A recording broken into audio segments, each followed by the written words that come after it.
Hey guys, today I want to do a quick video just kind of showing one of Genji's best maps. In fact, I believe it is Genji's absolute best map, and I think Genji's one of the best heroes on this map. But Genji has very little wave clear, so while he's a great hero on this map, if you lose the objective, he brings almost nothing to the team. But he brings so much to the team in winning the objective as well as getting other win conditions. And I'll show you that as we go through this game. To kind of show the win rates really quick, Genji, his win rate is about 47%. But if you go to wins by map, you can see Braxxis holdout, his win rate shoots up to 58%. So it's not just a great map for him, but it's also a map that if you abuse these things, you're going to win a lot more than you lose. I mean, you still need to be a decent Genji. Don't just pick Genji on this map and think that you're going to win. You still have to be pretty decent, and I'll show you this too. Like this game, for instance, I do a lot of damage to the enemies. Like in the beginning, I'm always getting auto attacks. I'm always getting Qs off, and then like even when I back, like look at my damage compared to everyone else. I mean, Malthael sure got a lot off, but I did 1,800 damage in that fight before I left, and we can fast forward a little bit too. Next time I enter the fight, after we get this, again, like, I'm sitting here auto-attacking, like, auto-attack, Q, auto-attack, Q, and then I just keep doing it over and over and over. And then I wait, they get clustered, E back through, kill him as well. And, and again, I'm right back into auto-attacking because I know Ana doesn't have enough damage to finish me herself. I see the Abahat, I back off. And I believe Kana saved me anyways. Yep, so in these fights, look how much damage I did. And that's what I'm saying. You can't just do what you need to do with Genji on this map. You also have to be a pretty good Genji. Because like I'm doing a ridiculous amount of damage, and I see a lot of Genjis that they wait too long for their E, and they don't actually bring a lot of value to teams because they're always just waiting for their E.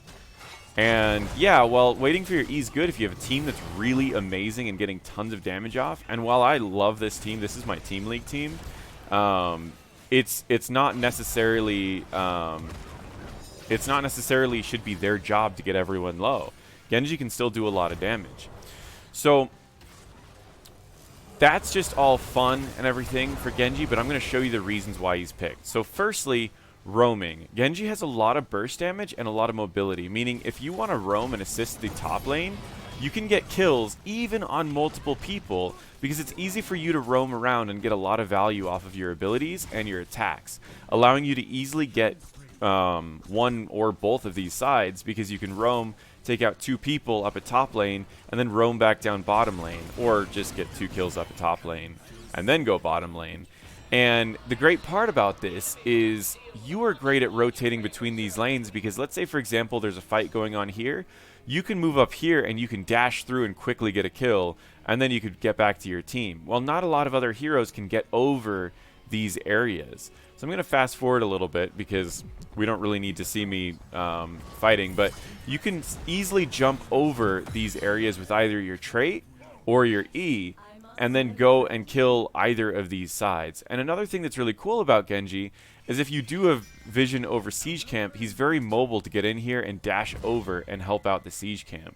While I don't do the jumping over to help out the siege camp in any of these scenarios, you do see me going lane to lane and ganking the top lane to make sure that our solo lane's winning, and assist in the bottom lane to make sure our bottom lane's winning.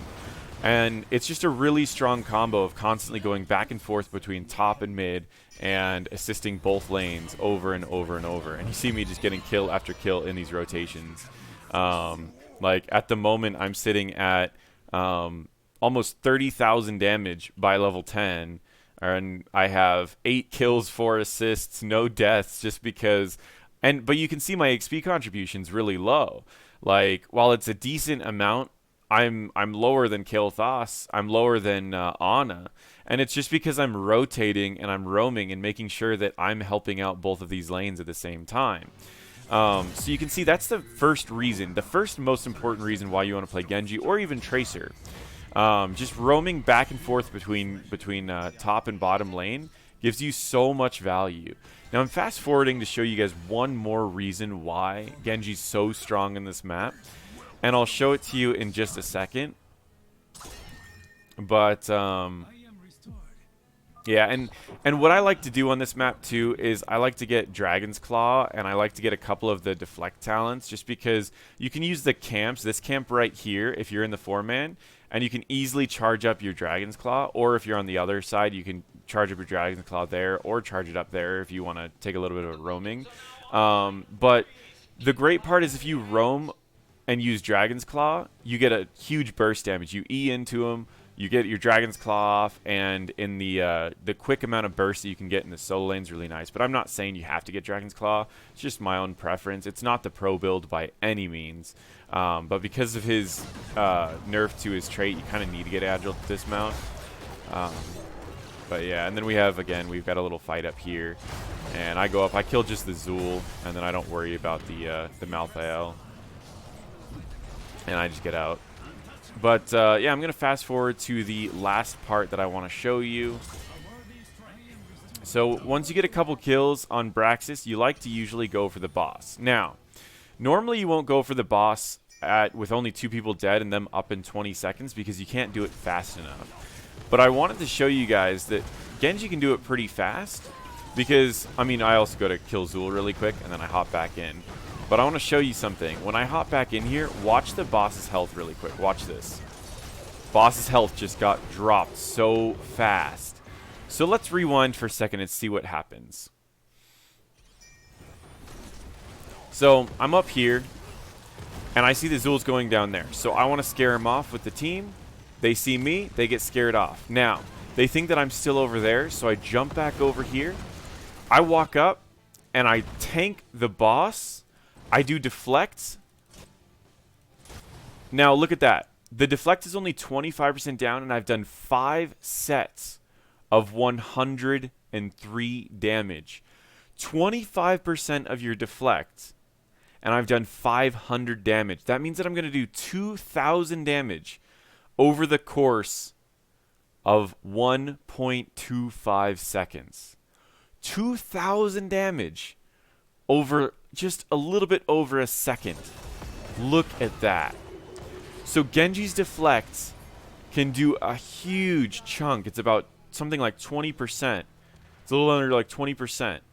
There was this HGC game where they had Genji and an Abathur, and the Genji deflected, and then the Abathur deflected, and then the Genji went back and deflected again, and they dropped the boss in like, I don't even know. I mean, it was really, really fast. And it was just the Genji, the Abathur, and that was it. There was no one else there.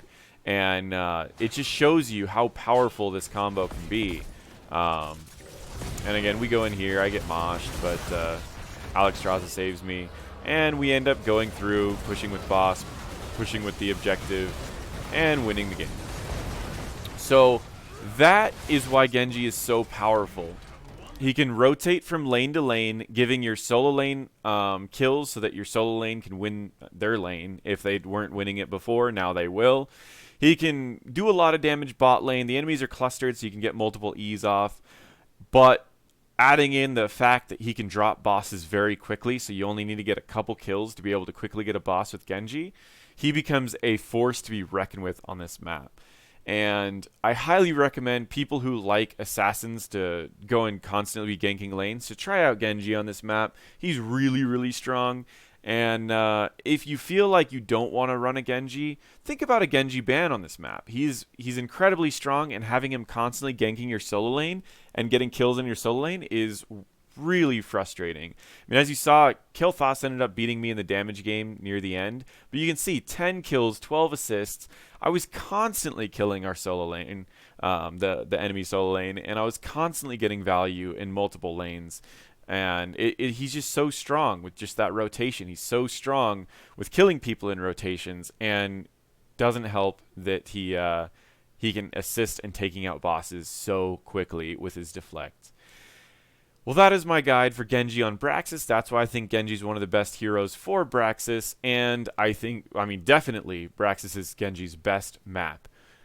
With that being said, I really appreciate everyone who's been watching my videos. I should be approaching 10,000. I'm scheduling this video, so I don't know. I might actually have hit 10,000 subscribers before this.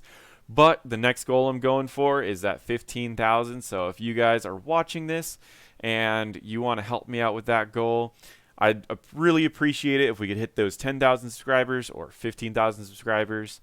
Thank you so much for watching, and thank you to all of my followers that have been here the last few months.